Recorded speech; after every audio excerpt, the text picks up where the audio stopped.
قرآن پڑھتے وقت یا حفظ کرتے وقت جسم خود بخود حرکت کرنے لگتا ہے، یعنی جسے ہم لوگ ڈولنا کہتے ہیں، آگے پیچھے بالکل اس طرح سے جو ہے بیٹھ کر قرآن پڑھتے ہیں کہ آدمی بالکل اپنا جو ہے کہ جسم حرکت میں لگائے رہتا ہے۔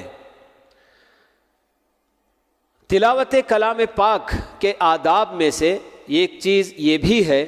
کہ آدمی پرسکون بیٹھا رہے اور اللہ کے کلام کو پڑھتے ہوئے اس میں تدبر اور غور و فکر کرنے کی کوشش کرے۔ لیکن ہمارے اپنے پاس بہت سارے لوگ بغیر چونکہ عربی زبان سے واقف نہیں ہوتے ہیں تو ایسے ہی بہرحال کلام اللہ پڑھتے ہیں۔ یہ دنیا کی واحد کتاب ہے کہ جسے سمجھے بغیر بھی اگر آدمی پڑھتا ہے تو اس کا وہ وقت برباد نہیں ہوتا، بلکہ آخرت اس سے اس کی بنتی ہے اور اس کو اجر و ثواب ملتا ہے۔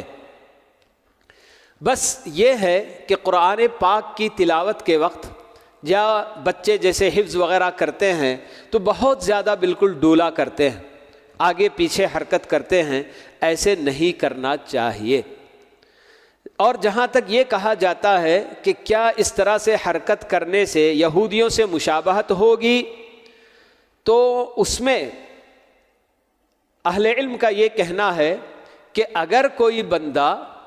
واقعی ان کی نقل کرتے ہوئے جیسے وہ لوگ اپنی مقدس کتاب پڑھتے ہوئے اس طرح سے حرکت کرتے ہیں،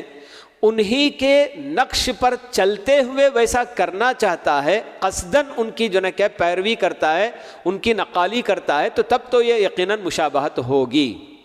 البتہ کسی کو معلوم ہی نہیں کہ یہ سب ان کا عمل ہے ایسے، بلکہ خود بخود آدمی کے اندر یعنی اس کے اپنے لاشعوری میں ایسی اگر حرکت ہو جاتی ہے کوئی حرج کی بات نہیں ہے، یہ اہل علم کہتے ہیں۔ لیکن پھر بھی بہرحال آدمی کو احتیاط کرنا چاہیے کہ اللہ کا کلام پڑھتے وقت زیادہ ڈولنا اولنا حرکت کرنا آگے پیچھے وغیرہ نہیں ہونا چاہیے۔